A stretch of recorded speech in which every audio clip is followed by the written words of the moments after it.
Saludos, comunidad. Esta noche escucharán relatos reales que pondrán a prueba su calma.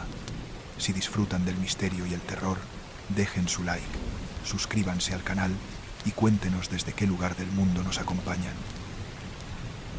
En las rutas argentinas hay kilómetros donde la soledad se siente distinta, lugares donde la noche parece absorber el sonido del motor, donde la neblina se mueve como si respirara y donde cada sombra podría esconder una historia que nadie quiere contar. Esta es una de ellas y ocurrió en un tramo real de la Ruta Nacional 3 entre San Miguel del Monte y Las Flores, provincia de Buenos Aires. Bienvenidos a Misterios Nocturnos X, el canal donde la oscuridad se vuelve relato y lo desconocido cobra voz. Hoy vas a escuchar 5 historias reales ocurridas en las rutas argentinas, contadas por quienes las vivieron y registradas en partes policiales, diarios locales y conversaciones que todavía hoy siguen repitiéndose en paradores de camioneros. Historias que nadie logró explicar, pero que todos prefieren no volver a vivir.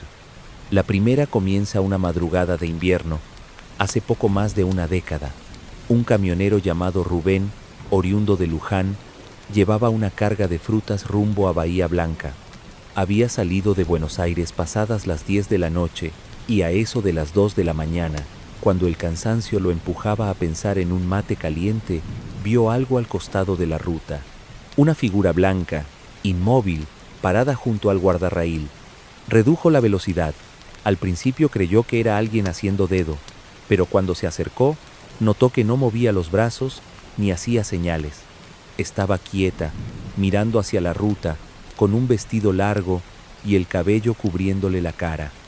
Rubén contó después que le pareció una mujer joven, tal vez 20 años, con una piel pálida que casi brillaba con las luces del camión. Pensó en parar, pero algo en su cuerpo le dijo que no lo hiciera. Pasó a su lado lentamente, y cuando el vehículo la rebasó, miró por el espejo retrovisor. La figura ya no estaba. No caminó, no corrió, simplemente desapareció. Rubén frenó más adelante, bajó del camión y alumbró con una linterna hacia atrás. Nada, solo la ruta vacía y el viento helado de la madrugada. Creyó que estaba soñando, pero 3 kilómetros después volvió a verla, esta vez en el carril contrario, de pie, exactamente igual, como si lo estuviera esperando. Rubén pisó el acelerador hasta que el tacómetro rozó el límite. Al llegar al próximo control policial en Monte, pidió un café y se quedó un rato temblando sin saber por qué. Cuando le contó al oficial de guardia lo que había visto, el policía lo miró con una expresión que mezclaba costumbre y temor. ¿Era una mujer de blanco?, le preguntó el agente. Rubén asintió. No sos el primero, le dijo el policía. Esa chica aparece cada tanto. Algunos dicen que murió ahí, hace años, en un accidente, y que todavía está buscando que alguien la lleve. Rubén pensó que era una broma, hasta que el agente señaló una carpeta vieja con recortes de diario. En una de las notas, fechada en 1994, se leía: joven muere atropellada en la ruta 3 tras bajarse de un colectivo en medio de la noche. Conductor aseguró que la vio de blanco y descalza antes del impacto. Esa madrugada, Rubén no quiso seguir manejando. Apagó el camión y durmió ahí mismo, dentro de la cabina. Afuera, la niebla cubría la ruta como un velo espeso. Dijo que soñó con una mujer parada frente al parabrisas, mirándolo sin decir palabra. Cuando despertó, el vidrio estaba cubierto de humedad, y con el dedo, alguien había escrito una palabra: ayuda. Cuando Rubén contó su experiencia en el Parador de Azul unos días después, pensó que todos se reirían, pero ocurrió lo contrario. Uno de los hombres presentes, un mecánico de monte llamado Germán, bajó el tono de voz y le dijo: a mí también me pasó hace unos años, y no estaba solo. Germán explicó que trabajaba asistiendo a vehículos varados en ese tramo. Una noche, alrededor de las 3, lo llamaron por una camioneta que se había detenido sin motivo aparente en el kilómetro 136. Cuando llegó, encontró el vehículo encendido, las luces altas iluminando la ruta y la puerta del conductor abierta. El hombre que lo había llamado, un viajante de Rosario, estaba parado en el pasto, con el rostro blanco y los ojos vidriosos. ¿Qué pasó?, le preguntó Germán. La vi, estaba ahí, respondió el viajante señalando la banquina. Me hizo señas para que frene, pero cuando me bajé, desapareció. El viajante insistía en que no había sido una alucinación. Decía que sintió un golpe de frío cuando la figura se desvaneció y que luego escuchó una voz femenina susurrándole algo que no entendió. Germán pensó que era el susto hasta que miró el parabrisas. Había marcas de dedos, como si alguien se hubiera apoyado desde afuera con las manos mojadas.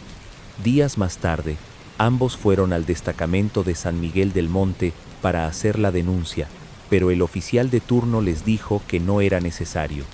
Eso pasa seguido, comentó con indiferencia. Ya lo tenemos registrado. En la pared, colgado con chinches, había un mapa de la Ruta 3 lleno de marcas rojas en los mismos kilómetros donde se reportaban esas visiones. Durante los años siguientes, los testimonios se repitieron con una precisión inquietante. Hombres que aseguraban haber visto a una mujer con vestido blanco, siempre sola, siempre inmóvil. Algunos decían que les pedía que la llevaran hasta las flores, otros afirmaban que subía al vehículo sin que la puerta se abriera y que desaparecía antes de llegar. Un camionero de Tandil relató que incluso escuchó su voz, muy suave, diciéndole: «No sigas por acá», segundos antes de toparse con un accidente en la curva siguiente. A partir de entonces, los choferes de larga distancia empezaron a usar un código no oficial. Cuando alguien veía a la figura, avisaba por radio con una frase que solo ellos entendían: «La novia está en la ruta». Era una forma de advertir a los demás que evitaran frenar o detenerse. Pero el caso que selló el misterio ocurrió en 2012. Una patrulla de la policía vial detectó un cuerpo en la banquina, a la altura del kilómetro 132. Era el de una mujer joven, sin documentos, con un vestido blanco completamente limpio, a pesar del barro de la lluvia. El informe forense no logró establecer la causa exacta de muerte. No había signos de violencia ni atropello, y el cuerpo parecía no llevar más de una hora allí, aunque los oficiales afirmaron haber pasado por ese mismo punto media hora antes sin ver nada. El dato más perturbador fue otro. En el bolsillo del vestido encontraron un recorte de periódico envejecido. Era la misma nota del año 1994 que Rubén había leído aquella madrugada en la comisaría, la de la chica atropellada en el mismo tramo. En la parte superior, con tinta descolorida, alguien había escrito una frase: «Todavía espero que me lleven». Esta y uniciente, en decientes tarrezas. El informe nunca se hizo público. Se dice que fue archivado bajo el rótulo de caso sin resolución. Algunos de los policías que participaron en ese hallazgo pidieron el traslado semanas después. Rubén, el camionero que la vio primero, nunca volvió a conducir de noche. A veces, los conductores nuevos que no conocen la historia cuentan que una figura los hace frenar entre San Miguel del Monte y Las Flores, sobre todo cuando hay niebla y la luna apenas ilumina el asfalto. Dicen que parece una mujer joven, descalza, con la mirada perdida, pero si uno se detiene, si baja la ventanilla para preguntarle si necesita ayuda, ella simplemente sonríe y desaparece entre los faros. Y en el silencio posterior, cuando el motor vuelve a rugir y el corazón late más rápido, algunos aseguran escuchar una voz dentro del vehículo que susurra, muy despacio, casi como un eco.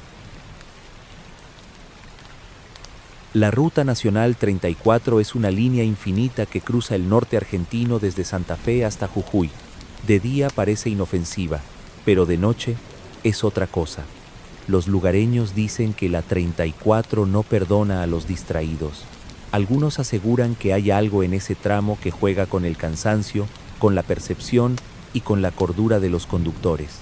El relato más conocido ocurrió en abril de 2008, cerca de la localidad de Garza, en Santiago del Estero. Aquella noche, un colectivo de larga distancia que viajaba desde Tucumán hacia Buenos Aires redujo la velocidad al divisar una silueta en el medio de la ruta. El chofer, Antonio Jiménez, creyó que se trataba de un peatón perdido, hizo señales con las luces, tocó bocina, pero la figura no se movió. El hombre contó después que era una mujer de unos 30 años, vestida con ropa antigua, como de otra época. El colectivo se detuvo por completo a pocos metros. Antonio bajó con una linterna, acompañado por su compañero de relevo, alumbró hacia adelante y la mujer ya no estaba. Solo quedaban huellas pequeñas en la tierra húmeda, descalzas, que se perdían hacia un campo de maíz. Volvió al micro y, antes de seguir, notó que los pasajeros murmuraban. Una señora mayor, sentada en la primera fila, dijo haber visto a la mujer subir al vehículo. Aseguró que la había observado claramente caminar por el pasillo y sentarse en el asiento 23. El chofer revisó uno por uno los lugares. Todos estaban ocupados, menos el 23. Allí, sobre el respaldo, había un pañuelo blanco doblado prolijamente. Antonio lo tomó con cuidado y lo guardó en el tablero, sin saber por qué. Al llegar al control de Garza, contó lo ocurrido a un gendarme, quien le respondió sin sorpresa. Esa señora aparece cada tanto, siempre cerca del kilómetro 612. El gendarme relató que, años atrás, una mujer de nombre Claudia Rojas había muerto en un accidente en ese punto. Viajaba en colectivo hacia Buenos Aires para reencontrarse con su hijo, al que no veía desde hacía más de una década. Según el registro, iba sentada en el asiento 23. El micro se despistó por causas desconocidas y cayó a una zanja. Claudia fue la única víctima fatal. Desde entonces, los conductores empezaron a notar sucesos extraños en ese tramo, luces que aparecían en los espejos, voces femeninas que se escuchaban por el intercomunicador del colectivo, o pasajeros que afirmaban sentir una presencia detrás suyo, aunque el asiento estuviera vacío. Antonio, el chofer, no volvió a hablar del tema públicamente, pero los empleados de la empresa, El Norteño, contaron que nunca más condujo por la 34 de noche. En su locker quedó guardado un pañuelo blanco, el mismo que había encontrado aquella madrugada. Cada vez que alguien lo movía, decían que un perfume a jazmín llenaba el lugar por unos segundos, antes de desvanecerse. El misterio no terminó ahí. En 2019, un camionero que hacía el mismo trayecto nocturno aseguró haber levantado a una mujer que le pidió que la acercara hasta el cruce de Garza. Vestía de blanco y hablaba con un tono suave, antiguo. Al cabo de unos minutos de viaje, él notó que no se escuchaba su respiración, ni el ruido del asiento al moverse. Cuando miró hacia el costado, ya no estaba. En el asiento había un pañuelo doblado, idéntico al del caso de 2008. El conductor lo entregó a la comisaría local, pero nunca se supo qué hicieron con él. Lo único que quedó registrado fue una anotación escrita por el oficial de guardia: objeto entregado, olor a jazmín persistente, desaparece a los 15 minutos. Desde entonces, los choferes que cruzan esa zona bajan la velocidad y dicen una frase que se convirtió en tradición: si ves una mujer sola en la 34, no frenes, y si frenás, no la mires a los ojos. Durante los meses siguientes al caso del camionero, la policía de Garza empezó a recibir llamadas cada vez más frecuentes. Conductores aseguraban haber visto a la misma mujer parada a la vera del camino, siempre entre los kilómetros 610 y 614. A veces estaba inmóvil, otras caminaba lentamente sobre la línea blanca del asfalto, como si no le importara el riesgo. Lo curioso era que nunca se encontraba huellas después. La tierra quedaba intacta, ni un rastro de pisadas. Un periodista local, Martín Pinto, decidió investigar el fenómeno para una nota radial. Pasó una noche entera estacionado al costado de la ruta junto con un fotógrafo. Llevaban una cámara, una grabadora y una botella de café. Todo transcurrió con normalidad hasta las 2:43 de la madrugada, cuando el aire se volvió más frío y el silencio se hizo pesado. En las grabaciones se escucha el sonido de un motor lejano y, de fondo, una voz femenina muy suave que dice algo parecido a "no llegué". Luego, la cinta se corta. El fotógrafo juró que en ese instante vio una figura blanca cruzar frente al auto y desaparecer. Martín, en cambio, dijo que no vio nada, pero sintió que alguien lo observaba desde el asiento trasero. La cámara, al ser revisada al día siguiente, tenía una sola imagen guardada, una silueta difusa, femenina, mirando hacia la ruta. La foto fue publicada en el diario El Liberal de Santiago del Estero con el título La pasajera invisible de la 34. Esa publicación revivió una historia que muchos ya habían olvidado. Según viejos registros de 1997, el cuerpo de Claudia Rojas nunca fue reclamado por familiares y fue enterrado en una fosa común en el cementerio de Garza. Lo perturbador vino después, en 2019. Durante una obra de ampliación, las autoridades del cementerio hallaron que la tumba asignada a Claudia estaba vacía. El ataúd, deteriorado, seguía cerrado con los clavos originales, pero no había restos en su interior. Cuando el hecho se filtró, varios vecinos afirmaron haber visto a una mujer vestida de blanco caminando por los caminos de tierra que rodean el camposanto. Los trabajadores municipales pidieron que se bendijera el lugar y durante un mes entero ningún sepulturero quiso trabajar de noche. A mediados de 2020, un informe interno de Gendarmería recopiló 23 testimonios de choferes que afirmaban haber tenido encuentros similares. Algunos describían incluso el mismo perfume floral. Otros aseguraban que el aire dentro del vehículo se volvía helado justo antes de verla. 2 camioneros contaron haberla esquivado con maniobras bruscas y terminaron volcados en la banquina. Ambos sobrevivieron, pero coincidieron en algo. La mujer no los miró con odio ni con tristeza, sino con una expresión de alivio. El informe fue archivado bajo la categoría Fenómeno recurrente sin causa física comprobable. Ningún medio nacional lo difundió, pero en las radios locales se empezó a hablar de la novia de la 34, nombre que se volvió parte del folclore.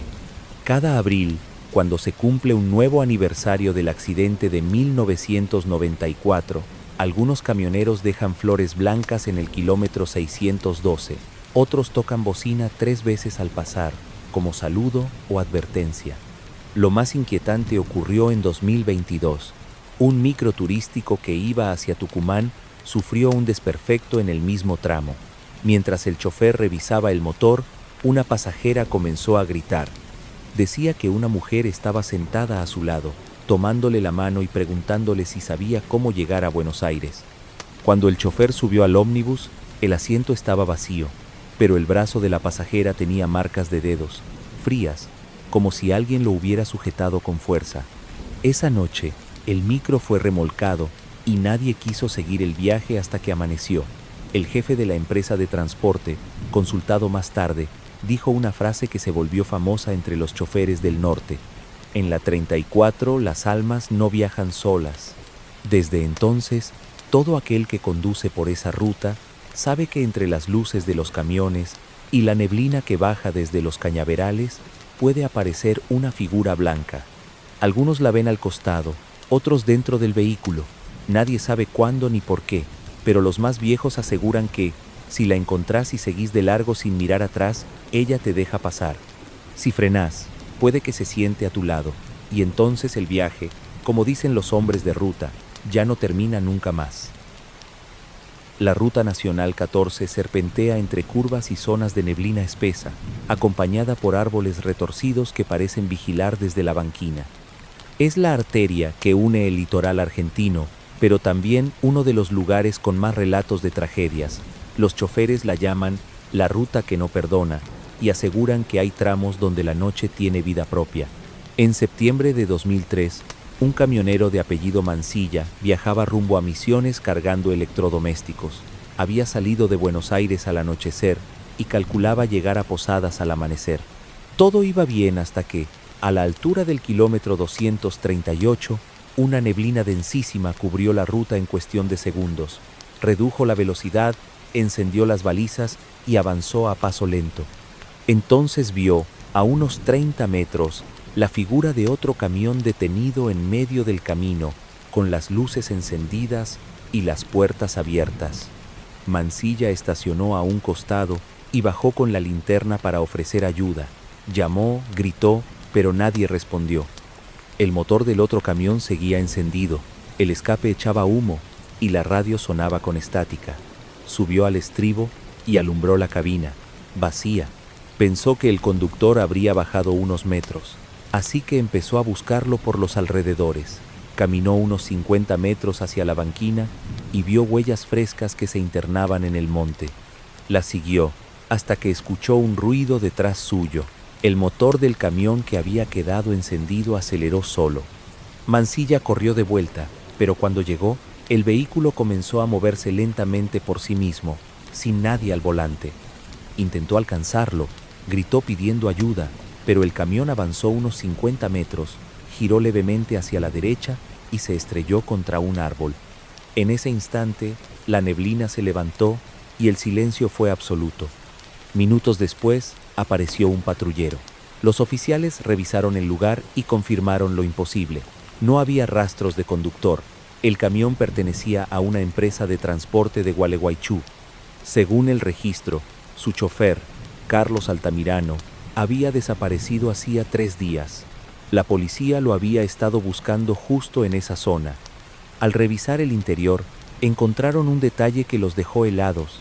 Sobre el asiento del conductor, el cinturón de seguridad estaba abrochado y el asiento estaba hundido, como si alguien hubiera estado sentado hasta hacía segundos. En el tablero, un papel amarillento con letra temblorosa decía: "No lo vi venir". El cuerpo de Altamirano nunca fue hallado, solo su camión, que se movió esa noche sin explicación alguna. La pericia mecánica determinó que el motor funcionaba perfectamente, pero no había huellas de frenado ni signos de manipulación. Los oficiales afirmaron que no escucharon pasos ni voces, y el reloj de a bordo, detenido a las 2:13 a.m., quedó como único testigo. Desde entonces, los camioneros evitan pasar por ese tramo cuando hay neblina. Algunos aseguran que, si uno apaga la radio, puede oírse el sonido lejano de un motor que se acelera solo. Otros cuentan que han visto luces moverse entre los árboles, como si un camión invisible avanzara en paralelo a la ruta. En 2008, un grupo de gendarmes que patrullaba el sector declaró haber visto exactamente eso: 2 faros encendidos que se desplazaban por la banquina sin vehículo visible. Creyeron que era un fenómeno óptico, pero al acercarse notaron el olor a gasoil y el calor del motor.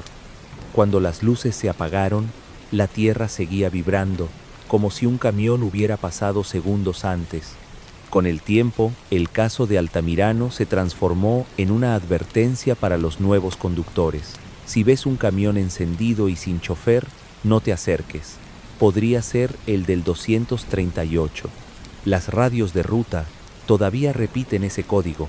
Cuando alguien menciona el fantasma del 238, todos saben de qué se trata. Algunos dicen que el espíritu de Altamirano sigue buscando a quien lo chocó aquella madrugada. Otros creen que simplemente no sabe que murió y sigue manejando en la niebla una y otra vez en un bucle sin fin. Y cuando la bruma cubre la 14 y el rugido lejano de un motor se mezcla con el viento, los camioneros apagan las luces por unos segundos, como un gesto de respeto, no por miedo, sino por costumbre. Porque en esa ruta, dicen, la muerte también tiene camión propio. Durante las semanas siguientes al hallazgo, el caso de Carlos Altamirano se volvió un tema recurrente en las emisoras de Entre Ríos. Nadie entendía cómo un camión podía moverse solo, ni por qué el chofer había desaparecido sin dejar rastro. Los peritos no encontraron signos de sabotaje. El freno de mano estaba puesto, la caja en punto muerto y las llaves insertadas. Según la física, aquel vehículo no debía haberse movido jamás. La empresa de transporte contrató un equipo privado de investigación. Revisaron cada detalle del motor, los sensores, el sistema hidráulico, incluso el registro de tacógrafo. Lo único fuera de lo normal fue que el dispositivo de kilometraje había marcado una distancia extra de 112 metros después del impacto, lo que coincidía con el tramo que el camión recorrió solo. Lo más escalofriante fue que esa distancia se registró 1 hora después de la hora de la muerte estimada de Altamirano, según el parte forense. Los diarios locales titularon: "Camión se mueve solo 1 hora después del accidente", pero la nota fue rápidamente levantada por pedido de la empresa y de la policía vial. Se dijo que no querían alarmar a los conductores. Sin embargo, en las noches de niebla, Los vecinos de la zona aseguraban escuchar el ruido de un motor viejo que se encendía y apagaba sin razón, proveniente del monte cercano. En 2004, un grupo de estudiantes de periodismo de Concordia decidió visitar el lugar para grabar un documental. Llegaron de madrugada, con cámaras y grabadoras. Al principio, solo captaron el sonido del viento entre los eucaliptos, pero a las 2:15 a.m., uno de ellos, Federico, el camarógrafo, empezó a gritar que veía luces entre los árboles. Los demás no vieron nada, aunque en la grabación posterior se escucha claramente el sonido de un motor diésel, acompañado por un zumbido grave que va aumentando de volumen hasta que la cinta se corta. Cuando regresaron a Concordia, el profesor que los supervisaba les pidió que no publicaran el material. No todo lo que se graba tiene que mostrarse, dijo. Sin embargo, algunos fragmentos se filtraron años después en foros de Internet. En uno de ellos se alcanza a oír una voz masculina, distorsionada, que repite varias veces la frase «No lo vi venir». Ese detalle coincidía con la nota que la policía había encontrado en el tablero del camión siniestrado. La comparación de voces nunca fue concluyente, pero bastó para que el caso de Altamirano se convirtiera en mito. Los camioneros más viejos contaban que, si uno encendía la radio en la frecuencia 89.7 FM justo al pasar por el kilómetro 238, podía escuchar durante unos segundos una interferencia con el mismo mensaje. No lo vi venir. En 2011, el Ministerio de Transporte ordenó revisar el tramo debido a la cantidad de accidentes fatales registrados. En total, 17 siniestros en apenas 6 años, todos en condiciones similares: noche cerrada, neblina, sin causa mecánica aparente. Los conductores sobrevivientes coincidían en algo. Justo antes del impacto, veían luces en dirección contraria que desaparecían de golpe. Uno de ellos, Jorge López, declaró ante la gendarmería que las luces se movían como si un camión los encarara de frente, pero que al acercarse no había nada. Contó que, segundos después, el velocímetro se volvió loco y la radio empezó a emitir una estática aguda, seguida de una voz masculina que decía su nombre. «Lo más raro», dijo López, «es que mi nombre no estaba en los papeles del camión, ni en la licencia, ni en ningún lugar visible». Con el paso del tiempo, los lugareños levantaron una pequeña cruz en el kilómetro 238. Nadie sabe quién la colocó. Cada cierto tiempo, alguien deja flores marchitas y un trozo de chapa oxidada con la inscripción «Altamirano presente». Los camioneros tocan bocina al pasar. Algunos incluso bajan la velocidad por respeto. Otros, los más supersticiosos, aseguran haber visto un camión solitario avanzando lentamente en dirección contraria, sin luces traseras ni matrícula. Dicen que si lo cruzás, tenés que seguir derecho sin mirar los espejos, porque si lo haces, ves algo más, un rostro pálido reflejado en el vidrio, los ojos vacíos de un hombre que sigue manejando aunque ya no tenga cuerpo. Y entonces entendés por qué le dicen la ruta de la muerte, porque en la 14 algunos camiones nunca llegan, pero tampoco se detienen. En el corazón del departamento Belén, en Catamarca, hay un camino rural que se interna entre montañas y atraviesa una zona conocida por los lugareños como el Portezuelo. Allí, la señal de celular desaparece y las radios solo transmiten estática. En esa soledad, entre valles y quebradas, se levanta el destacamento policial de la Ciénaga, una pequeña construcción de ladrillo con una sola antena oxidada que conecta con la central de la capital provincial. Durante años, los agentes destinados a ese puesto se quejaron de lo mismo: interferencias en las comunicaciones y llamadas que llegaban desde números imposibles, con voces entrecortadas. La mayoría lo atribuía a fallas del sistema, hasta que una noche de julio de 2015 ocurrió algo que nadie pudo explicar. A las 2:18 de la madrugada, la central recibió un llamado de emergencia desde una línea rural. La mujer al otro lado lloraba y decía que su marido estaba herido. Dijo su nombre, María del Valle Herrera, y su dirección, Finca Los Álamos, Camino Viejo a Belén, kilómetro 11. La operadora pidió mantener la calma y envió la comunicación al destacamento más cercano, La Ciénaga. El sargento Quiroga, junto al cabo Ledesma, salieron en la camioneta policial. El camino era de tierra, angosto y en mal estado. Tardaron casi 40 minutos en recorrer esos 11 kilómetros. Cuando llegaron, encontraron un portón de hierro abierto y una casa de adobe en ruinas, con el techo hundido y las ventanas vacías. Ledesma bajó con la linterna y gritó el nombre de la mujer. Nadie respondió, solo el sonido del viento colándose entre las paredes. Decidieron revisar el interior. El piso estaba cubierto de polvo y hojas secas. En la habitación principal había una silla rota y sobre la pared marcas negras como de fuego. El olor era extraño, una mezcla entre humedad y perfume antiguo. En el suelo encontraron un teléfono fijo tirado, conectado todavía a la línea.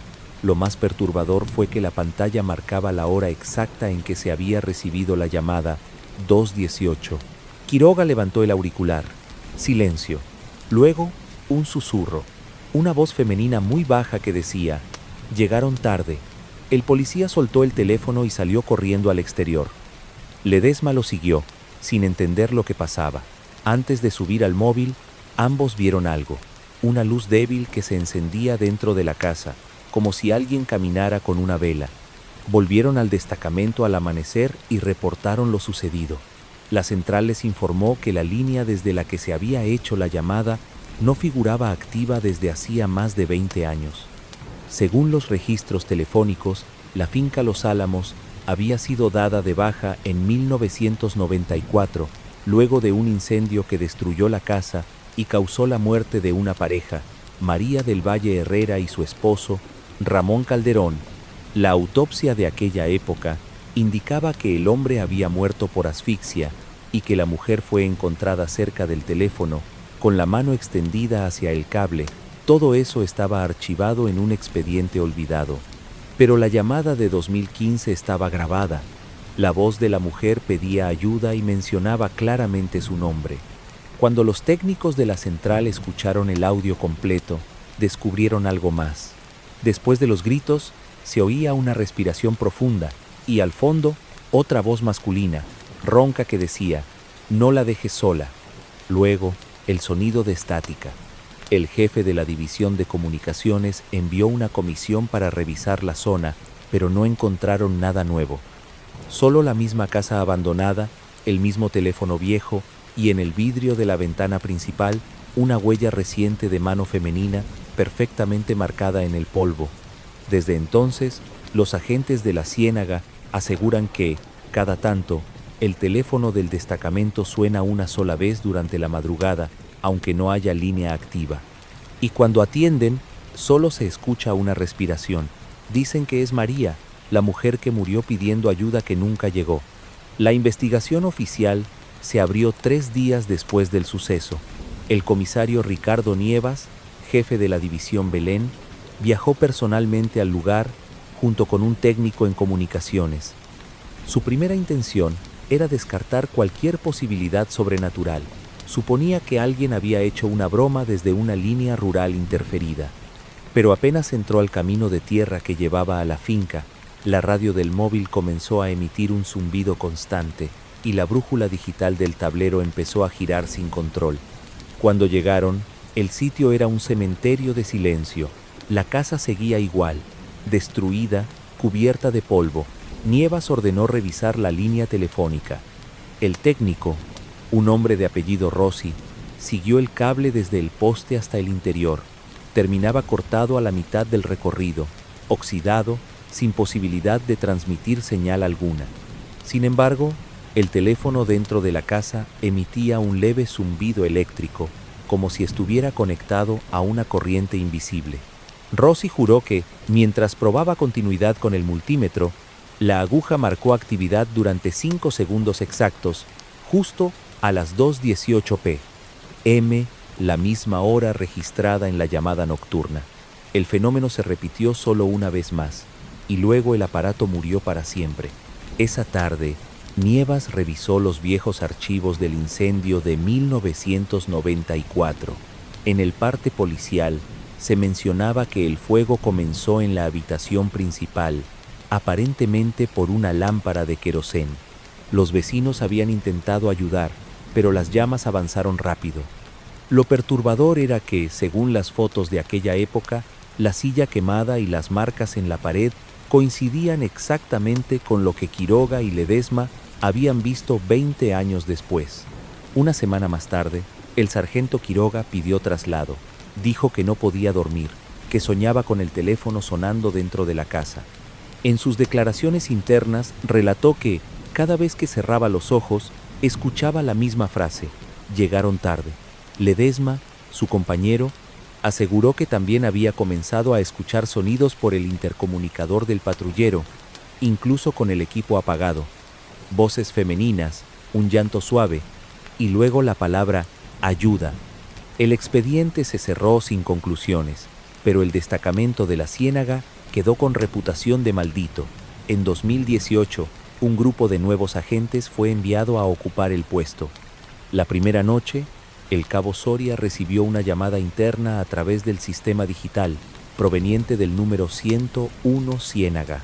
Lo extraño era que ese número correspondía al mismo destacamento desde donde él estaba contestando. La voz del otro lado repitió su nombre completo y le pidió: «Volvé a la casa, me olvidaste». La comunicación duró apenas 7 segundos. Soria grabó el audio con su celular y lo envió a sus superiores. El laboratorio de sonido de la policía confirmó que la voz tenía una modulación humana real, no era interferencia ni error del sistema. Intentaron rastrear el origen y descubrieron que el identificador provenía de una línea analógica dada de baja en 1994, la de Finca Los Álamos.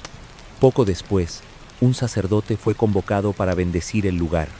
Durante la ceremonia, mientras rociaba agua bendita en la habitación donde se había hallado el teléfono, las luces del destacamento se apagaron de golpe y el radiotransmisor comenzó a emitir estática.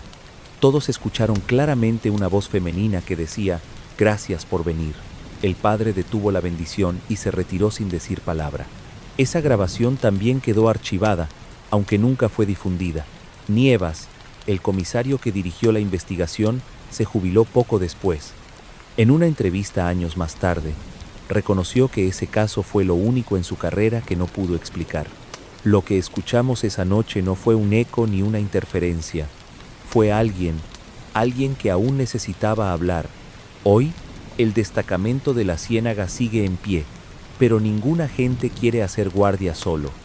Dicen que a veces, a las 2:18 de la madrugada, el teléfono suena una sola vez, sin número entrante, y cuando se descuelga, la línea está muda.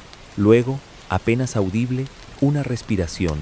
Y si uno se atreve a no colgar, la voz de una mujer susurra desde el otro lado del tiempo. Esta vez llegaron a tiempo, pero ya no hay a quien ayudar. La Ruta 40 atraviesa la Argentina de norte a sur, cortando montañas, desiertos y llanuras. Es el sueño de todo viajero, pero también el escenario de relatos que pocos se atreven a repetir de noche. Entre Perito Moreno y Gobernador Gregores, en la provincia de Santa Cruz, hay un tramo de 70 kilómetros donde no hay estaciones de servicio, ni luces, ni señal, solo el viento, la piedra y un silencio que duele. En ese punto exacto, se cuenta una historia que ha hecho dar media vuelta a más de un conductor. Todo comenzó en invierno de 1999, cuando una pareja de turistas que viajaba desde Esquel hacia el Calafate se detuvo a la altura del kilómetro 1684. Habían visto un auto Renault 12 color celeste estacionado sobre la banquina, con los vidrios empañados y el motor encendido. Pensaron que alguien necesitaba ayuda. El hombre bajó para acercarse, pero antes de llegar notó algo extraño. El aire alrededor del vehículo estaba más frío que el ambiente y el vidrio trasero vibraba, como si alguien respirara muy fuerte desde adentro. Golpeó el cristal. Nadie respondió.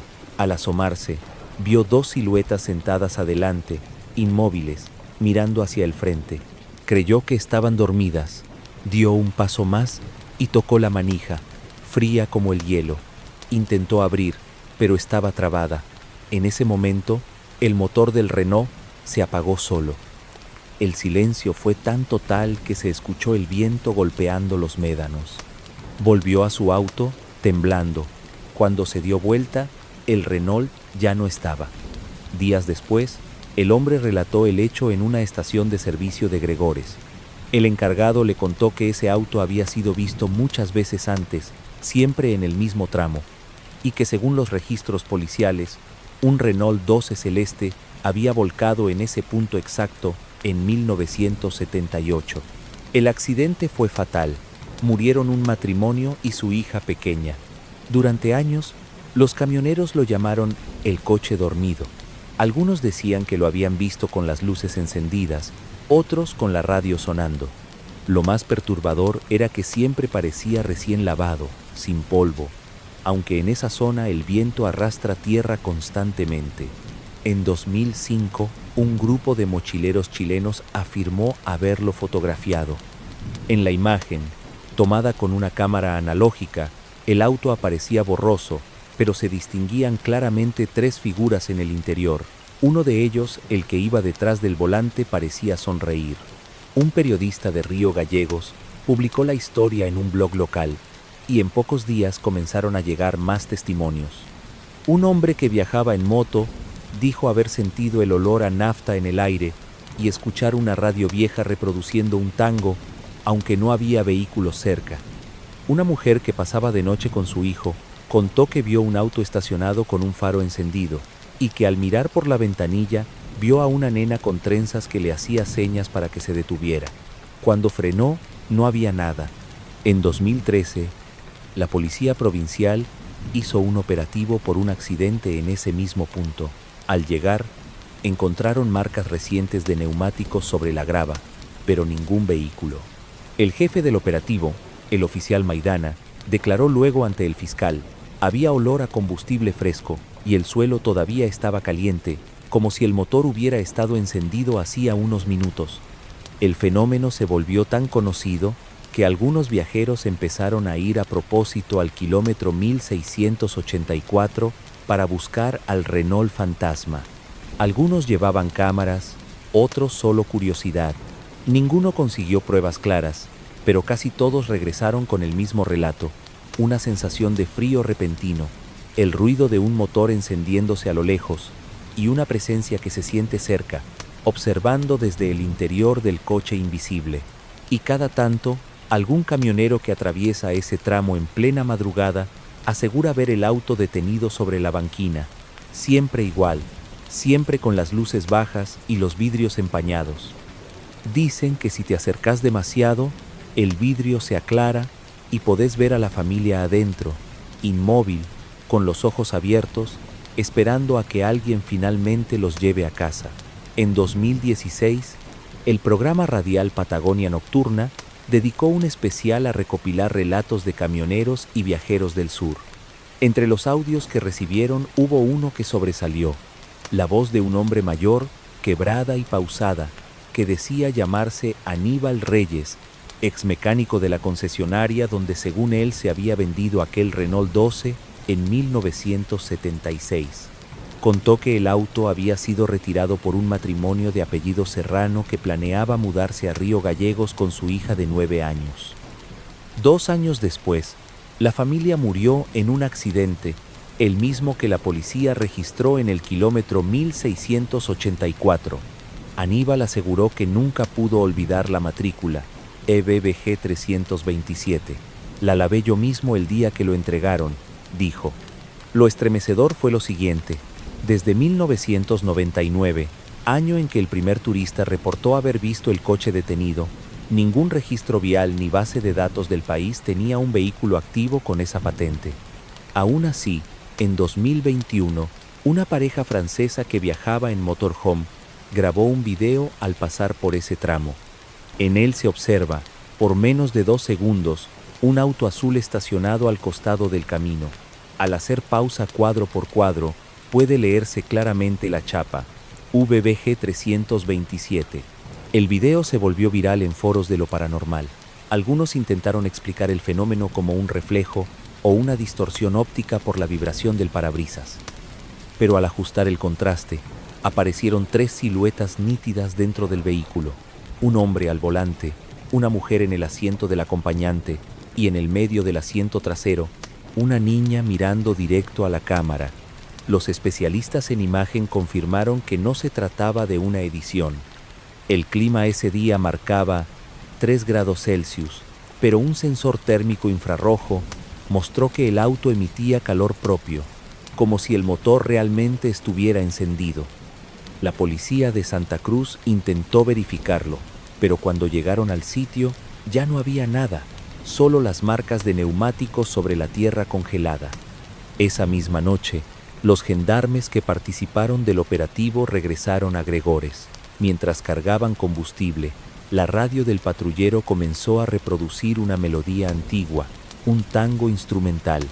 El operador intentó cambiar de frecuencia, pero el sonido siguió, proveniente ahora de los parlantes internos. En medio del tema, una voz infantil dijo con claridad: «Papá, ya llegamos». Desde entonces, el mito del Renault 12 fantasma se convirtió en parte del folclore patagónico. Los guías turísticos de la zona lo mencionan con respeto y algunos viajeros dejan juguetes o flores blancas al costado del kilómetro 1684. No hay superstición, dicen, sino empatía. La sensación de que aquella familia todavía repite su último viaje una y otra vez sin lograr llegar al destino. En 2022, un equipo de filmación independiente fue hasta el lugar para grabar un documental. Instalaron cámaras térmicas y micrófonos direccionales. A las 3:07 a.m., una de las cámaras registró un aumento súbito de temperatura en el aire y el sonido característico de un motor Renault 1.4 de los 70.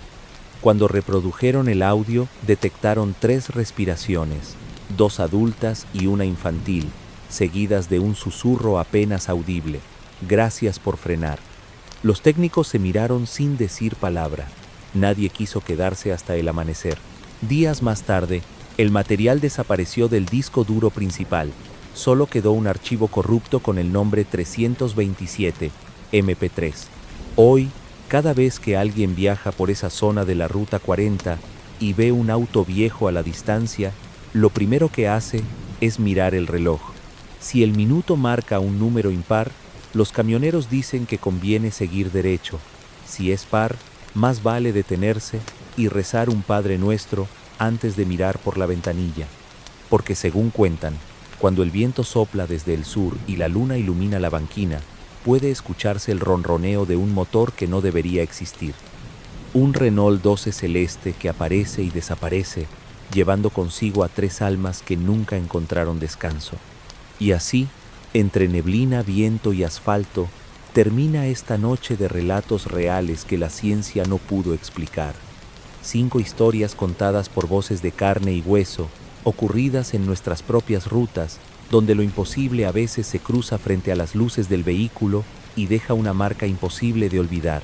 Esto fue Misterios Nocturnos X. Si te atreviste a escuchar hasta el final, recordá, cuando manejes de noche y veas una figura en la ruta o un vehículo detenido sin razón, quizá no sea el cansancio, quizá alguien todavía esté esperando que frenes.